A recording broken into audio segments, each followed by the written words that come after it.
आपके अपने YouTube channel rock study class दोस्तों आपका स्वागत है। जैसा कि दोस्तों आपको पता है 6 मार्च को हमारा कक्षा 11वीं का पॉलिटिकल साइंस राजनीति शास्त्र का पेपर है।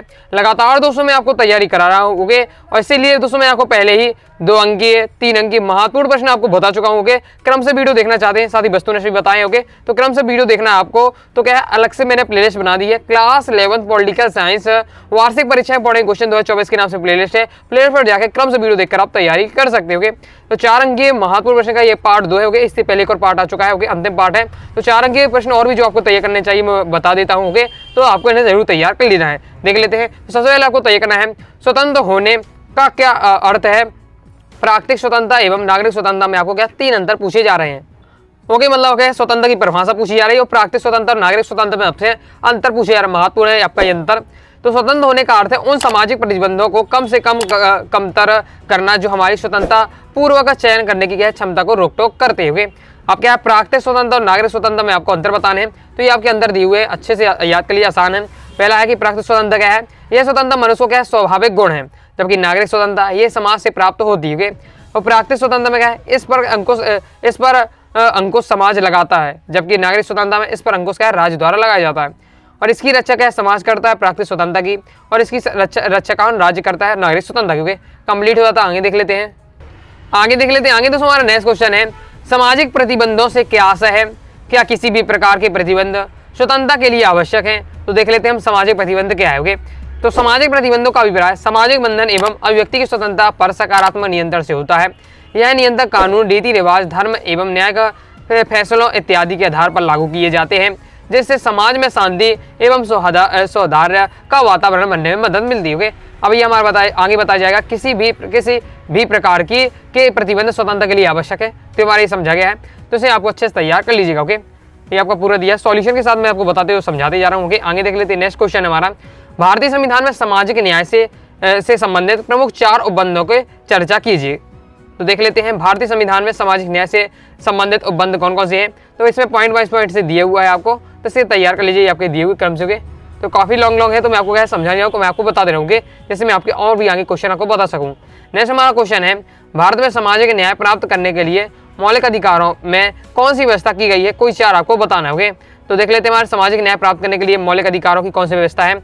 तो हमें क्या है सामाजिक न्याय प्राप्त करने के उद्देश्य से सामाजिक भारतीय संविधान में नारी को निम्नलिखित अधिकार है। पहला में समानता का अधिकार है, वो आपसे बताया गया है आपका समानता का अधिकार। आगे देख लेते हैं ओके। और यहाँ से क्या पूछा जा रहा है, पूछा आपसे क्या मौलिक अधिकार आपसे पूछे जा रहे हैं, कोई 4 पूछे जा रहे हैं। तो मैं आपको बता चुका हूँ पहले ही कि आपके 6 मौलिक अधिकार होते हैं। 6 के 6 मौलिक अधिकार याद कर लीजिएगा, उनके बारे में 2-3 लाइन याद कर लीजिएगा। बाकी आपके 6 मौलिक अधिकार में 4 नंबर का, तो 4 मौलिक अधिकार आपको लिखना। तो पहला समानता अधिकार ओके, समानता अधिकार के बारे में बताया गया, फिर स्वतंत्रता का अधिकार के बारे में बताया गया है, फिर हमारा धार्मिक स्वतंत्रता का अधिकार, फिर हमारा शोषण के विरुद्ध अधिकार, ये आपका बताया गया ओके। संस्कृति और शिक्षा का अधिकार, संवैधानिक उपचार का अधिकार, ये आपके 2 मैंने दिए, मतलब टोटल 6 हैं आपके, लेकिन आपको 4 नंबर का तो 4 कुछ लिखा हुआ है कि कोई 4 बताइए, तो कोई 4 आपने बता दोगे, इस प्रकार से हो जाता है। तो डायरेक्ट सीधे आपसे क्वेश्चन पूछ लिया जा सकता है कि हमें कितने मौलिक अधिकार प्राप्त है, उनका वर्णन कीजिए ओके, या इस प्रकार से जिस प्रकार से किसी भी क्वेश्चन बताए, ये भी आपसे बन के आ सकता है। आगे देख लेते हैं, मतलब मौलिक अधिकार जरूर तैयार कर लीजिएगा, साथ ही कर्तव्य भी पढ़ लीजिएगा। 11 कर्तव्य होते हैं, 11 कर्तव्य नहीं पढ़ना है, लेकिन 3 से 4 कर्तव्य जरूर याद रखिएगा। नहीं दोस्तों आपको तय करना है नागरिकता प्राप्ति के कोई 4 तरीके लिखिए। मान लीजिए कोई भी भारत का व्यक्ति है या विदेशी भी आता है, तो अगर उसे नागरिकता प्राप्त करनी है तो कैसे प्राप्त होती है। तो हमें नागरिकता कौन कौन से तरीके से प्राप्त होती है। तो पहले हमें जन्म के द्वारा, अगर कोई व्यक्ति है भारत का में जन्म लिया है, तो वो क्या है अपने यहाँ भारत का नागरिक बन जाते हो जन्म द्वारा। यह नागरिकता मिलने या प्राप्त करने का सबसे प्रचलित तरीका है ओके। मतलब जितने आपको हमें जो नागरिकता मिली है वो जन्म के द्वारा ही मिली हुई है ओके। इसके अनुसार बच्चे को जहाँ जन्म होता है वही की नागरिकता प्राप्त होती है, फिर वंश द्वारा आपको नागरिकता प्राप्त होती है, फिर विवाह द्वारा, फिर निश्चित निवास द्वारा। ये निश्चित निवास द्वारा किससे प्राप्त होती है, विदेशी लोग इससे नागरिकता प्राप्त कर पाते हैं। तो ये आपके 4 तरीके दिए हुए हैं, अगर भारतीय नागरिकता आपको प्राप्त करनी तो नागरिकता प्राप्त करने के 4 तरीके आपको दिए, तैयार अच्छे से कर लीजिएगा। आगे देख लेते हैं।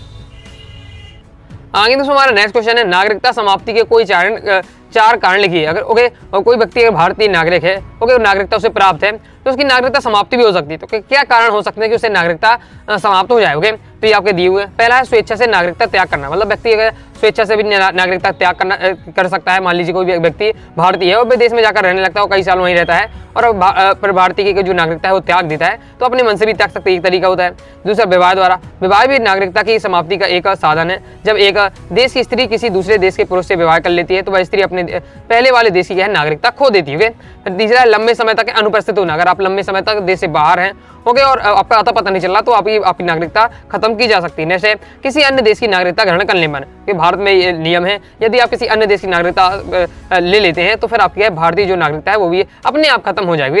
इस प्रकार से आपको नागरिकता समाप्ति 4 दिए हुए हैं। बस आपको हेडिंग तैयार कर लेना है, बाकी अब हेडिंग आपको याद रहेगी तो उनके बारे में 2-2 लाइन तो आप यूं ही लिख लेंगे। तो आपको कंप्लीट होता है। नेक्स्ट आपको तय करना है राष्ट्रवाद को प्रेरित करने वाले कारक कौन कौन से हैं। राष्ट्रवाद को प्रेरित करने वाले कारक देख लेते हैं। तो समाचार पत्रों की भूमिका, दूसरा है पश्चिमी विचारों और शिक्षा, तीसरा हमारा सामाजिक व धार्मिक सुधार आंदोलन, चौथा है देश का आपका प्रशासकीय और आर्थिक एकीकरण। तो ये आपके दिए हुए हैं राष्ट्रवाद को प्रेरित करने वाले कारक। ओके, तो इन्हें आपको क्रम से आपको तैयार कर लेना है। आगे देख लेते हैं। ओके, आगे तो हमारा नेक्स्ट क्वेश्चन है राष्ट्रीय आत्मनिर्माण के अधिकार से आप क्या समझते हैं। किस प्रकार यह विचार राष्ट्र राज्यों का निर्माण और उनको मिल रही है चुनौती में परिणत होता है। ओके, ये भी इस प्रकार से आपका दिया हुआ है, तो आपको पढ़ कर आपको समझ लेना है और से भी आपको देख रहे हैं इनको क्या है आपको समझ कर आपको क्या है तैयार करना है। ओके, अब लॉन्ग है तो ऐसा ये पूरा रट लेंगे, 1-2 नंबर वाले आप पढ़ भी सकते हैं, रट भी सकते हैं। ओके, तो लेकिन जो फैक्ट हो उनमें आपको रटना पड़ता है, लेकिन ये आपका क्या है थ्योरी में थोड़ा इनको क्या है समझ कर आपको लेना है। ओके, आगे देख लेते हैं। आगे तो हमारा नेक्स्ट क्वेश्चन है स्वतंत्रता के किन्हीं 4 प्रकारों का वर्णन कीजिए। मतलब स्वतंत्रता है, स्वतंत्रता के कौन कौन से प्रकार होते हैं देख लेते हैं। स्वतंत्रता के 4 प्रकार आपसे पूछे जा रहे हैं। तो पहला होता है हमारी प्राकृतिक स्वतंत्रता, ये आपकी प्राकृतिक स्वतंत्रता दी हुई है। प्राकृतिक स्वतंत्रता से आशय उस स्वतंत्रता से लगाया जाता है जिसका उपयोग समाज और राज्य के निर्माण में से पहले मनुष्य प्राकृतिक अवस्था में करते हुए। प्राकृतिक स्वतंत्रता का एक दूसरा अर्थ है कि मनुष्य की प्रकृति अथवा स्वभाव के और उसकी स्वाभाविक शक्तियों के एवं प्रतिभा पर लगाया जाता है। इस प्रकार से आपका दिया है प्राकृतिक स्वतंत्रता। आगे देख लेते हैं। दिया हुआ है स्वतंत्रता में व्यक्तिगत स्वतंत्रता, तीसरी बार नागरिक स्वतंत्रता और राजनीतिक स्वतंत्रता। तो ये आपके स्वतंत्रता के प्रकार हो गए, तो इनको अच्छे से तैयार कर लीजिए। ये आपके दिया हुआ है, अच्छे से आपको तय करना है। ये आपके स्वतंत्रता के प्रकार हैं, प्राकृतिक स्वतंत्रता, व्यक्तिगत स्वतंत्रता, नागरिक स्वतंत्रता, आपकी राजनीतिक स्वतंत्रता। ओके, आगे नेक्स्ट दोस्तों हमारा क्वेश्चन है नकारात्मक और सकारात्मक स्वतंत्रता के बीच अंतर लिखिए। कोई 4 आपको अंतर पूछे जा रहे होंगे, इंपॉर्टेंट कमी है लेकिन एक बार अच्छे से पढ़ लीजिएगा कि क्या होती है नकारात्मक स्वतंत्रता और आपकी सकारात्मक स्वतंत्रता। ओके, इस प्रकार से आपको बताया कि नकारात्मक स्वतंत्रता के अनुसार कानून व्यक्ति की स्वतंत्रता को सीमित करता है, जबकि सकारात्मक स्वतंत्रता के अनुसार कानून व्यक्ति की स्वतंत्रता की रक्षा एवं वृद्धि दोनों करता है। नकारात्मक स्वतंत्रता के अनुसार व्यक्ति के जीवन व संपत्ति के अधिकार असीमित होते हैं, जबकि सकारात्मक स्वतंत्रता के अनुसार राज्य व्यक्ति के संपत्ति के अधिकार सीमित होते हैं। सीमित करता है। तो इस प्रकार से आपका दिया हुआ है, तैयार कर लीजिएगा। आगे देख लेते हैं। आगे दोस्तों हमारा नेक्स्ट क्वेश्चन दिया है सामाजिक न्याय को प्राप्त करने के लिए आवश्यक तत्व लिखिए। तो सामाजिक न्याय को प्राप्त किस प्रकार से किया जाए। पहले हम कानून से समझ समानता, दूसरा है विशेष अधिकारों का अभाव, तीसरा है जाति प्रथा का अंत, चौथा हमारा समान अधिकार। ओके, तो ये हमारे सामाजिक न्याय को प्राप्त करने के लिए आवश्यक तत्व हैं। ओके, जिससे हम क्या है जो न्याय प्राप्त कर सकते हो, सामाजिक न्याय प्राप्त कर सकते हैं इन तत्वों के माध्यम से। अच्छे से तैयार कर लीजिएगा। नेक्स्ट हमारा क्वेश्चन है हर व्यक्ति को उसका पर्याप्त देने का क्या मतलब है। हर किसी को उसका पर्याय देने का मतलब समय के साथ साथ कैसे बदला जाता है। ये आपको समझाया गया है, तो इसे आपको अच्छे से तैयार कर लीजिएगा। कंप्लीट आपको क्या है पढ़ते जाइएगा। ओके, वीडियो को करके आप पढ़ लीजिएगा, समझ लीजिए। ओके, आगे देख लेते हैं। नेक्स्ट हमारा क्वेश्चन है नागरिक के प्रकारों का वर्णन कीजिए। मतलब नागरिक के प्रकार श्रेणी कौन कौन सी होती हैं। तो आवश्यक नागरिक होता है, फिर आपका वयस्क या राजनीतिक अधिकार प्राप्त नागरिक होता है, तीसरा है राजनीतिक अधिकार विहीन नागरिक, और फिर क्या है देशीयकृत नागरिक। ओके, तो ये आपके नागरिकता की श्रेणी है। आवश्यक नागरिक में कौन कहलाते हैं। भारत में 18 वर्ष से जो कम उम्र के व्यक्ति होते हैं वो आपके आवश्यक नागरिक होते हैं। वयस्क नागरिक को कहलाते हैं जो क्या है 18 वर्ष से ज़्यादा की आयु हो जाती है, मतलब मत देने का अधिकार जिन्हें प्राप्त हो जाता है, वोट देने का अधिकार प्राप्त हो जाता है, वो आपके कहलाते हैं वयस्क युवा राजनीतिक अधिकार प्राप्त नागरिक। नेक्स्ट हमारा राजनीतिक अधिकार विहीन नागरिक, ऐसे नागरिक जो शारीरिक और मानसिक आयोग के कारण राजनीतिक अधिकार से वंचित हैं, इस श्रेणी में आते हैं। जैसे आपके पागल हो गया, कोई दिवालिया व्यक्ति या देशद्रोही व्यक्ति, ये सब क्या है इस तीसरी श्रेणी में आते हैं। चौथा हमारा देशीयकृत नागरिक, देशीकरण का आशय विदेश को नागरिकता प्रदान करने की विधि या प्रणाली से है। यदि कोई देशीकरण विधि के माध्यम से किसी देश की नागरिकता बनता है तो देशीकृत नागरिक कहते हैं। तो ये आपके दिए हुए हैं नागरिक के प्रकार हो गए। आगे देख लेते हैं। नेक्स्ट दोस्तों आपको तय करना है वंश, भाषा, धर्म या नस्ल के से कोई भी पूरे विश्व में राष्ट्रवाद के लिए साझा कारण होने का दावा नहीं कर सकता। टिप्पणी कीजिए। तो ये बताया गया, इसे भी एक बार पढ़ लीजिए।